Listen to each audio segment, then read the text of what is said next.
Hi there. My name is Laura Stoll, and I'm going to be reading to you from The Awakening by Kate Chopin. I used to love this book when I was younger, and I haven't read it in so long that I thought this program would be a good opportunity to try reading it again. Just two quick things to mention before I begin. This book was published in 1899, and it takes place in a seaside town near New Orleans. And the version that I have here has some really cool pictures. So here's a picture of what the seaside might have looked like in 1899. So you can kind of have this in your mind as I'm reading. And I also wanted to mention that the story does use an outdated racial term to describe one of the characters, and I've decided to not read that word as I don't think it adds anything to the story. So here we go with The Awakening by Kate Chopin. A green and yellow parrot, which hung in a cage outside the door, kept repeating over and over, "Allez-vous-en, allez-vous-en, sapristi." That's all right. He could speak a little Spanish, and also a language which nobody understood, unless it was the mockingbird that hung on the other side of the door, whistling its fluty notes out upon the breeze with maddening persistence.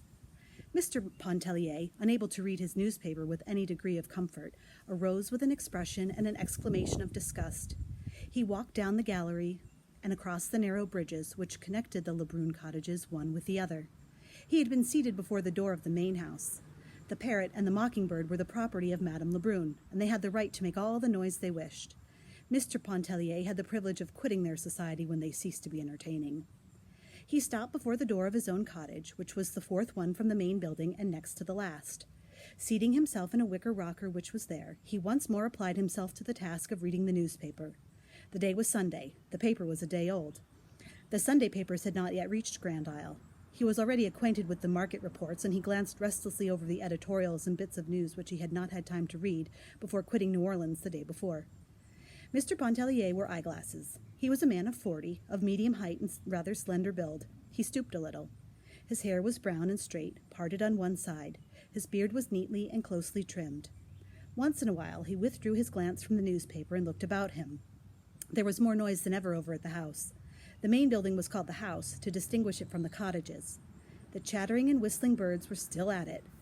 Two young girls, the Farville twins, were playing a duet from Zampa upon the piano.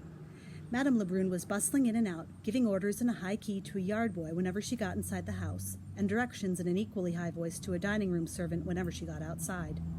She was a fresh, pretty woman, clad always in white, with elbow sleeves. Her starched skirts crinkled as she came and went.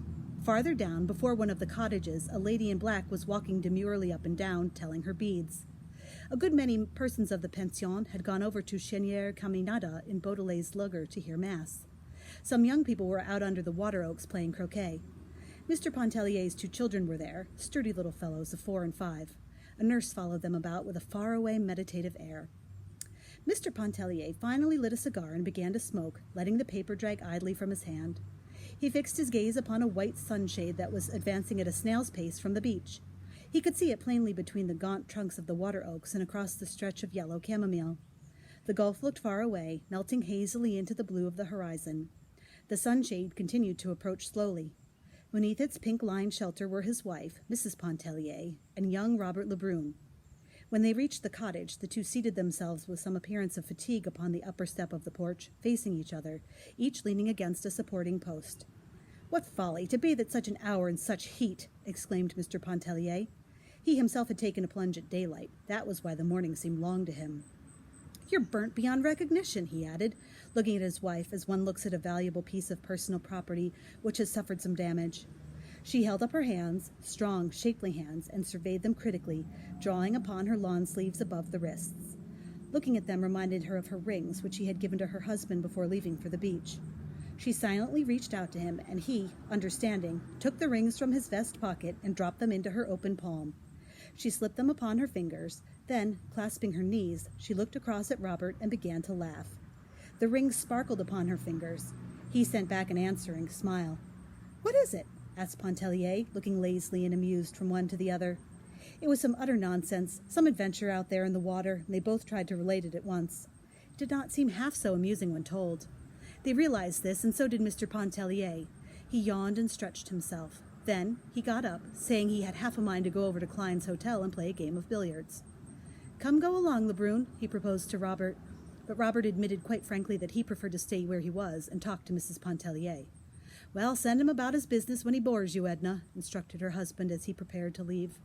"Here, take the umbrella," she exclaimed, holding it out to him. He accepted the sunshade and, lifting it over his head, descended the steps and walked away. "Coming back to dinner?" his wife called after him. He halted a moment and shrugged his shoulders. He felt in his vest pocket. There was a $10 bill there. He did not know. Perhaps he would return for the early dinner, perhaps he would not. It all depended upon the company which he found over at Klein's and the size of the game. He did not say this, but she understood it and laughed, nodding goodbye to him. Both children wanted to follow their father when they saw him starting out. He kissed them and promised to bring them back bonbons and peanuts. The end of chapter 1.